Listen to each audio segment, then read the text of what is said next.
नमस्कार, मैं हूं अशोक श्रीवास्तव और आप देख रहे हैं एएनसी न्यूज़ 24/7। अमेठी पुलिस ने 4 दिन पहले हुई एक हत्या का खुलासा करते हुए एक अभियुक्त को मय आला कत्ल के गिरफ्तार कर लिया है।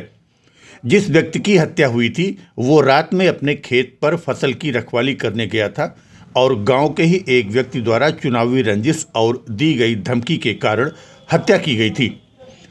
आपको बता दें कि 15 फरवरी को थाना मोहनगंज क्षेत्र के पूरे घिसई मजरे लीही गांव के शिव प्रसाद प्रतिदिन की तरह घर से खाना खाकर अपने खेत में लगे ट्यूबवेल पर फसल और सुअर बाड़े की रखवाली करने के लिए गए थे।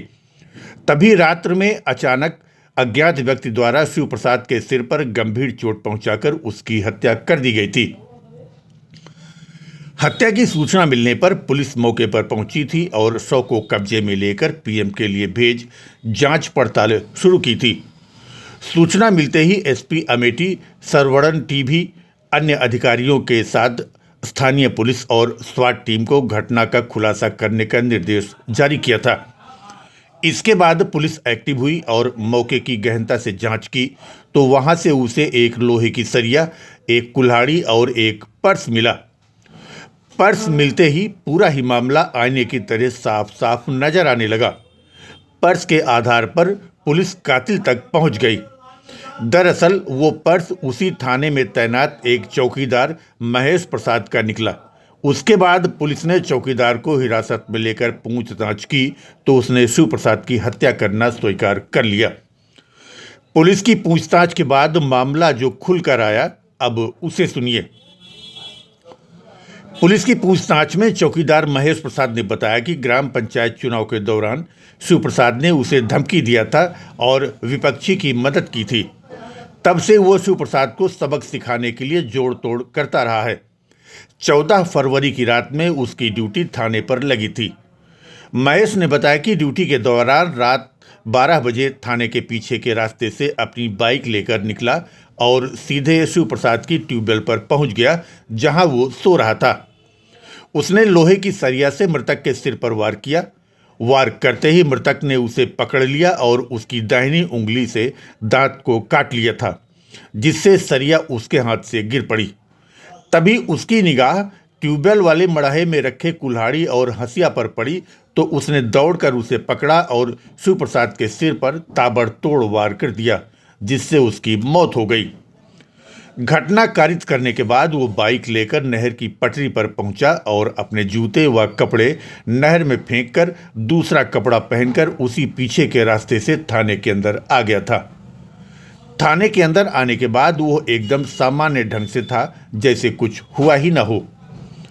यहाँ एक बात और आपको बता दें कि कहीं ना कहीं कातिल महेश के दिमाग में ये बात जरूर आई होगी कि वो थाने में चौकीदार है, इसलिए वो कुछ भी कर सकता है। उसे ये भी उम्मीद रही होगी कि पुलिस वाले एक तरह से विभागीय होने के नाते उसके खिलाफ कुछ नहीं करेंगे, लेकिन कानून की गिरफ्त में आने के बाद चौकीदार की सारी हेकड़ी निकल गई। पुलिस ने विधिक कार्रवाई करते हुए अभियुक्त महेश को जेल भेज दिया। इस सराहनीय खुलासे के लिए एसपी अमेठी ने पूरी टीम को 25,000 रुपये का नगद पुरस्कार देने की घोषणा की है। मोहनगंज में खुलासा हुआ है, किस तरीके से कैसे घटना को कारित किया गया? दिनांक 15 तारीख को थाना मोहनगंज क्षेत्र में एक सनसनीखेज घटना की सूचना सामने आई। इस सूचना पे तत्काल CO Tiloi, additional SP Amethi के नेतृत्व में विभिन्न टीमें गठित करके मौका मुआयना किया गया था और जिसमें एक किसान जिनका नाम है शिव प्रसाद, इनका धारदार हथियारों से ये हत्या की तथ्य सामने आई। इसमें तत्काल विभिन्न टीमें और जनपदीय एसओजी टीम को भी गठित करके उनको खुलासा के लिए भेजा गया था और इसमें घटना में संलिप्त मुख्य अभियुक्त, जिनका नाम है महेश कुमार, इनको साक्ष्य संकलन करते हुए तथ्यों के आधार पर गिरफ्तार करके जेल भेजा जा रहा है। उल्लेखनीय बात है कि ये महेश कुमार और शिव प्रसाद जो मृतक है, दोनों पहले से जानते थे और दूसरा ये इनका बीच में कुछ चुनाव को लेकर कुछ मनमुटाव था और इसी कारण ये 14 और 15 तारीख की रात में इन्होंने एक सनसनीखेज घटना कारित की और इसका प्रोफेशनल मॉनिटरिंग करते हुए सीओ तिलोई ने इसका खुलासा किया और इस सराहनीय कार्य के लिए थाना मोहनगंज और जनपदीय एसओजी को 25,000 रुपये के इनाम घोषित किया जा रहा है और साथ ही साथ घटना में प्रयुक्त जो मोबाइल 2 व्हीलर और साथ ही साथ अभियुक्त का पर्स मौके से बरामद हुई है और इसके अतिरिक्त जो आला कतल भी बरामद किया गया है और साक्ष्य संकलन एकत्रित करते हुए इनको जेल भेजा गया। चुनाव एंगल किस तरीके से कैसे था? क्या दोनों चुनाव लड़े थे या चुनाव लड़ना चाहते थे? ये दोनों चुनाव लड़ना चाह रहे थे और एक को दूसरे व्यक्ति को कॉम्पिटिटर मानते हुए इन दोनों के बीच में मनमुटाव चल रहा था। इसी कारण को लेकर इन्होंने ये घटना कारित की। अमित